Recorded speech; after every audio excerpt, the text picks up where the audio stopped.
एक बार की बात है। एक छोटे से गांव में एक सुंदर लेकिन रहस्यमयी महिला रहती थी, जिसका नाम चंद्रिका था। वह गांव के किनारे एक पुराने खंडहर नुमा घर में अकेली रहती थी।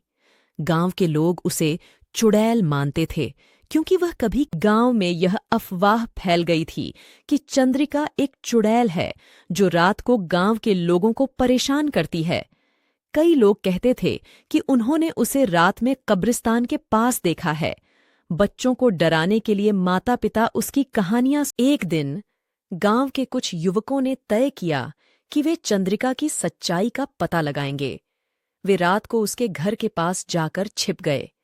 आधी रात को उन्होंने देखा कि चंद्रिका घर से बाहर निकली और जंगल की ओर जाने लगी। युवकों ने उसका पीछा किया। चंद्रिका एक पुराने पेड़ के पास जाकर रुकी और वहां बैठकर कुछ मंत्र पढ़ने लगी।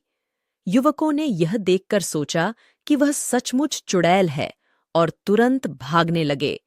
लेकिन तभी चंद्रिका ने उन्हें देख लिया और बोली, डरो मत मेरे बच्चों, मैं चुड़ैल नहीं हूं। युवकों ने साहस जुटाकर उससे पूछा, तो तुम कौन हो और यहां क्या कर रही हो? चंद्रिका ने अपनी कहानी सुनाई। मैं एक साधारण महिला हूं।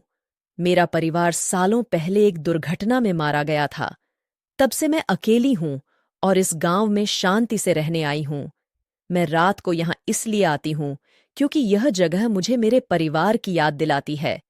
मैं यहाँ। युवकों को अपनी गलती का एहसास हुआ और उन्होंने गांव लौटकर सबको सच्चाई बताई। धीरे धीरे गांव के लोग चंद्रिका को समझने लगे और उसे अपनाने लगे। चंद्रिका भी गांव वालों की मदद करने लगी और सबके दिलों में उसके प्रति सम्मान बढ़ गया।